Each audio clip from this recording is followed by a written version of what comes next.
The rain hammered against the windows of Windsor Castle. Inside, 7-year-old Prince George stood frozen in the hallway, his small hand gripping the stone wall.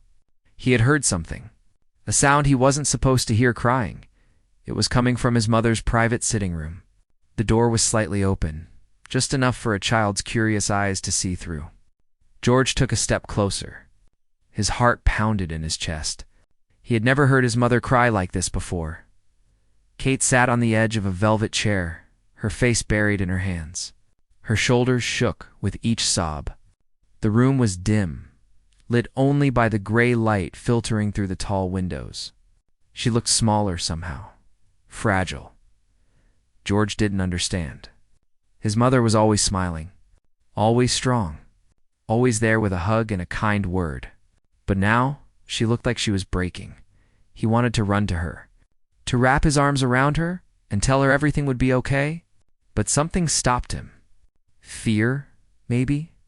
Or the sense that this was a moment too heavy for a child to enter. Before he could decide, a figure appeared beside him. It was Officer Matthews, one of the royal guards assigned to the family. He was a tall man with kind eyes and a serious face. George had seen him around the castle many times, but they had never really spoken. "Your Highness," Officer Matthews said softly, kneeling down to George's level, "you shouldn't be here." George looked up at him, his own eyes now filling with tears. "Why is Mummy crying?" The guard's expression changed. For a moment, he seemed unsure of what to say. He glanced toward the door, then back at the boy. He could have ignored the question. He could have led George away and said nothing. But he didn't. "Because she's scared, George," Officer Matthews said quietly. "She's very scared." George's lip trembled. "Scared of what?" The guard hesitated. Then, in a voice barely above a whisper, he said, "She's scared she won't get to see you grow up." The words hung in the air like a weight. George didn't fully understand them, but he felt their meaning deep in his chest. A cold, sinking feeling that made his stomach hurt. Before George could respond, footsteps echoed down the hall. Prince William appeared, his face pale and tense. Behind him was Queen Camilla, her expression unreadable. They had been looking for George. "George," William said, his voice strained. "Come here, son." But George didn't move. He looked back at Officer Matthews, searching for answers. The guard stood slowly, his face now a mask of professionalism. But William had heard. Camilla had heard. The hallway fell silent except for the rain. William stared at the guard, his jaw tight. Camilla's eyes widened slightly, but she said nothing. Officer Matthews had crossed a line. He had spoken a truth that was meant to stay hidden, a truth that would change everything. And if you want to know what happens next, make sure you're subscribed, because this story is just beginning. And what comes next will break your heart. William took a slow breath. His fists clenched at his sides, then relaxed. He didn't shout. He didn't lash out. He simply looked at Officer Matthews with an expression that was harder than anger. It was pain. "Take George to his room," William said quietly to another guard standing nearby. Now, George opened his mouth to protest, but the guard gently placed a hand on his shoulder and guided him away. The boy looked back once, his eyes still wet with confusion and fear. Then he was gone, his footsteps fading down the long corridor. Camilla stepped forward, her voice calm but firm. "Officer Matthews, you're dismissed. We'll speak about this later." But William raised a hand, stopping her. "No," he said. "Let him speak." The guard straightened his posture. He knew he had overstepped. He knew there would be consequences. But he didn't regret it, Your Highness. He began. But William cut him off. "Why did you tell him that?" William's voice cracked slightly. "Why would you say that to my son?" Officer Matthews met his eyes. "Because he asked. And because he deserves to know the truth, even if it's hard." Camilla's expression hardened. "He's a child. He doesn't need to carry that burden." "With respect, ma'am," the guard said. "He's already carrying it. He heard his mother crying. He saw her pain. Pretending it doesn't exist won't protect him. It'll only confuse him more." William's jaw tightened. He wanted to argue. He wanted to protect his son from the weight of what was happening. But deep down, he knew the guard was right. For weeks, William and Kate had been hiding the truth. Hiding her diagnosis. Hiding the fear that woke them both in the middle of the night. Hiding the reality that Kate was fighting something far bigger than any of them could control. The children knew something was wrong. Charlotte had stopped asking questions. Louis clung to Kate more than usual. And George, the eldest, had become quieter, watching, waiting. "He's 7 years old," William said, his voice breaking. "He's just a boy." "He's your son," Officer Matthews replied gently. "And he's braver than you think." The words hit William like a punch. He turned away, his hand covering his face. For a moment, he looked like he might crumble. Camilla stepped closer to him, her hand resting on his arm. "This isn't your fault, William," she said softly. He nodded. But he didn't believe her. Inside the sitting room, Kate had heard everything. She stood now, wiping her eyes, steadying herself. She walked to the doorway and looked out at the three of them standing in the hall. "Let him stay," she said quietly. William turned to her, his eyes red. "Kate, I mean George," she said. "Let him come back. Let him ask his questions. I don't want him to be afraid of me." William shook his head. "You don't have to do this now." "Yes, I do," Kate said, her voice stronger now. "Because if I don't, he'll imagine something worse." Officer Matthews bowed his head slightly and stepped back, giving the family space. Camilla nodded at Kate, a rare moment of silent respect passing between them, and as William went to find George, the guard stood alone in the hallway, wondering if he had just made everything better or far worse. George sat on his bed, staring at his hands. His room was filled with toys, books, and posters of airplanes. But none of it mattered right now. All he could think about was what the guard had said. "She's scared she won't get to see." "You grow up." The door opened softly. His father stepped inside, his face tired and sad. George looked up. "Am I in trouble?" George asked. William shook his head and sat down beside him. "No, George.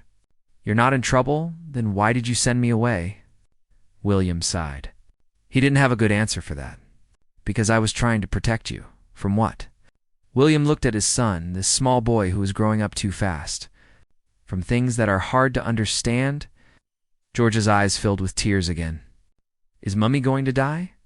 The question hung in the air like a knife. William felt his chest tighten. He wanted to say no. He wanted to promise his son that everything would be okay. But he couldn't lie. Not about this. "I don't know," William said, his voice barely a whisper. "I really don't know." George's face crumpled. William pulled him close, holding him tight as the boy began to cry. They sat there, together, father and son. Both of them terrified of the same thing. After a moment, William pulled back and looked George in the eyes. "But I do know this. Your mother is the strongest person I've ever met, and she's fighting with everything she has. So we're going to fight with her. Okay?" George nodded, wiping his eyes. "Can I see her?" William hesitated, then nodded. "She wants to see you too." They walked back down the hallway together, hand in hand. Officer Matthews was still there, standing at attention. William paused as they passed him. "Thank you," William said quietly. The guard nodded once, his face still serious. But there was something in his eyes now. Respect. Understanding. When they reached the sitting room, Kate was waiting. She had fixed her hair and wiped her face. She looked composed, but her eyes were still red. George ran to her, throwing his arms around her waist. Kate held him tight, her chin resting on the top of his head. "I'm sorry you heard me crying," she said softly. "It's okay, Mummy," George said. "Everyone cries sometimes." Kate smiled through her tears. "Yes, they do." George pulled back and looked up at her. "Are you really scared?" Kate knelt down so they were eye to eye. "Yes, darling, I am. But you know what? I'm also really, really lucky. Because I have you. And your father. And Charlotte and Louis. And that makes me want to fight even harder." George nodded slowly. "I want to help you fight." Kate's heart broke and swelled at the same time. You already are, sweetheart. Just by being you. They hugged again, and William watched from the doorway, his own tears finally spilling over. Camilla had left quietly, giving them space. And somewhere in the castle, Officer Matthews stood at his post, knowing he had done the right thing. But the hardest part was still to come. The days that followed were different. George didn't ask as many questions, but he watched his mother more closely. He noticed when she winced in pain. He noticed when she was too tired to play. He noticed everything Kate tried to keep life as normal as possible. She still helped with homework. She still read bedtime stories. She still smiled and laughed and sang songs in the car, but there were moments when the mask slipped. When the exhaustion became too much to hide, one afternoon, George found her sitting in the garden. She was staring at the flowers, her hands folded in her lap. He walked over and sat beside her on the bench. "Mummy?" She turned to him, forcing a smile. "Yes, love. Do you ever get angry?" Kate blinked, surprised by the question. "Angry about what?" "About being sick." Kate's smile faded. She looked out at the garden again, at the roses and the lilies and the ivy climbing the stone walls. "Yes," she said honestly. "Sometimes I get very angry." "What do you do when you're angry?" Kate thought about it. "I cry. I scream into a pillow. I talk to your father. And then I remind myself that being angry won't change anything. So, I try to focus on what I can control." Hey. George nodded slowly. "What can you control?" Kate looked at him, her eyes soft. "How I spend my time, how I treat the people I love, how I choose to fight." George reached over and took her hand, his small fingers wrapped around hers. "I think you're very brave." Kate's eyes filled with tears, but she didn't look away. "Thank you, George. That means more to me than you know." They sat there together in the quiet garden, the sound of birds singing in the trees. For a moment, everything felt peaceful, safe. But that night, things took a turn. Kate collapsed in the bathroom. William found her on the floor, pale and barely conscious. He shouted for help, his voice echoing through the halls. Within minutes, the Royal Medical Team was there. An ambulance was called. The children were kept in their rooms, shielded from the chaos. George heard the sirens. He heard the rushed footsteps. He knew something was very wrong. He slipped out of his room and ran down the hallway. A guard tried to stop him, but George was too fast. He reached the main entrance just as the paramedics were loading Kate into the ambulance. "Mummy," he screamed. William turned, his face stricken. "George, go back inside." But George didn't move. He stood there, tears streaming down his face. Watching as they took his mother away, Officer Matthews appeared beside him, placing a gentle hand on his shoulder.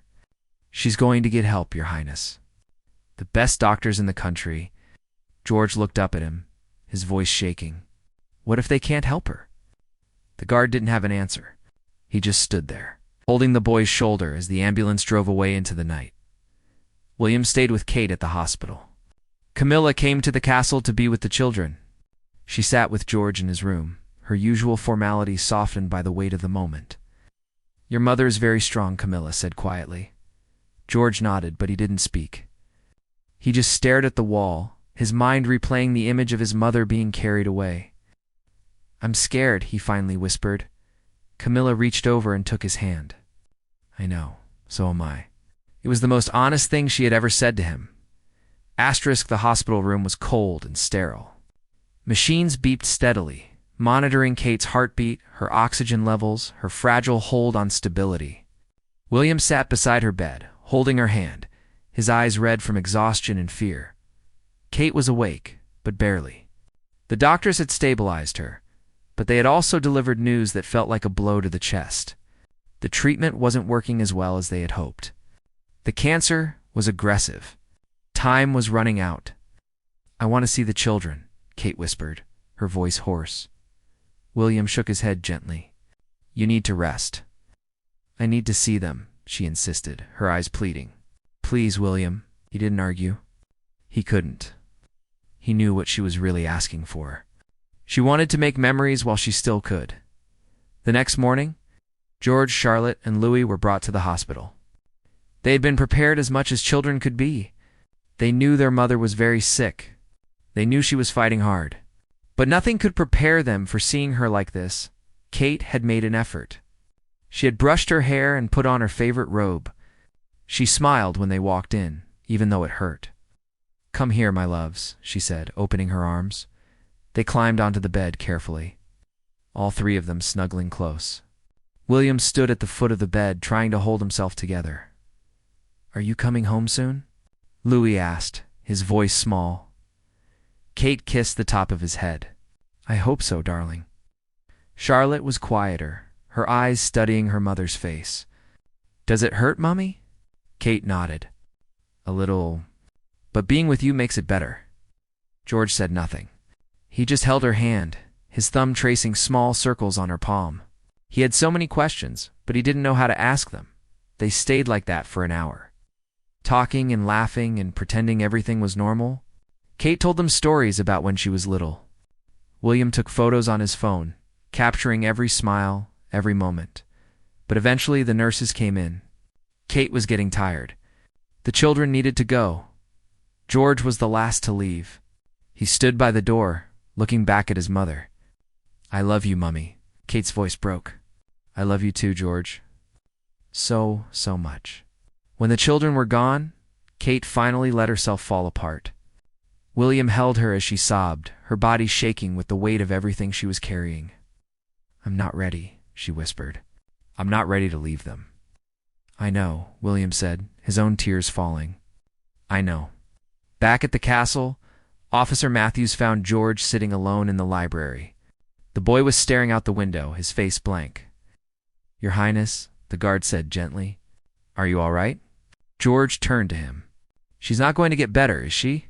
The guard hesitated, then shook his head. "I don't know, but I do know she's not giving up." George nodded slowly. "I don't want her to be sad. I don't want her to be scared. Then be brave for her," Officer Matthews said. "Show her that you're strong, that you'll be okay. That's the greatest gift you can give her." George looked down at his hands. "I don't feel strong. You don't have to feel it," the guard said. "You just have to be it." Asterisk. 3 weeks later, Kate came home.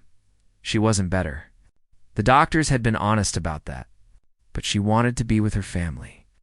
She wanted to be in her home, surrounded by the people she loved. A hospital bed was set up in the drawing room, where she could see the gardens through the windows. Nurses came and went. William rarely left her side. The children visited every day, bringing drawings and flowers and stories from school. George read to her every evening. He had chosen a book about knights and dragons, and Kate would close her eyes and listen, a small smile on her lips. One evening, as he finished a chapter, Kate reached for his hand. "George," she said softly, "I need to tell you something." He set the book down and looked at her. "I'm so proud of you," she said, her voice weak but steady. "You've been so brave through all of this. You've taken care of your brother and sister. You've been strong when I couldn't be." George's eyes filled with tears. "I don't want you to go." Kate's face crumpled. "I don't want to go either, my darling. But if I do, I need you to remember something." "What?" "I will always, always be with you. In every sunset you see, in every kind thing you do, in every moment you feel loved. I'll be there." George crawled onto the bed and curled up beside her. Kate wrapped her arms around him, holding him as tightly as she could. They stayed like that until the sun set and the room grew dark. William came in quietly and found them asleep together, mother and son, holding on to each other as if they could stop time. Kate lived for 2 more months. She saw Charlotte's school play. She celebrated Louis's 5th birthday. She watched George score his first goal in football and cheered so loudly that everyone in the stands turned to look, and when the end came, it was quiet, peaceful, surrounded by love. George was the last one to say goodbye. He held her hand and whispered, "Thank you for being my mummy." Kate smiled, her eyes closing for the final time. In the days and weeks that followed, George carried his grief like a heavy coat, but he also carried something else. Her strength. Her love, her belief in him. Officer Matthews found him one day, standing in the garden where he and Kate had sat together months before. "How are you, Your Highness?" the guard asked gently. George looked up at him, his eyes still sad, but no longer lost. "I miss her, I know. But I think she was right," George said. "I can still feel her. Like she's still here." The guard nodded. "She is in you." George smiled, just a little. And for the first time in a long time, it felt real, because even in the darkest moments, love doesn't disappear. It transforms. It becomes something you carry with you, a light that never goes out. And George would carry that light for the rest of his life.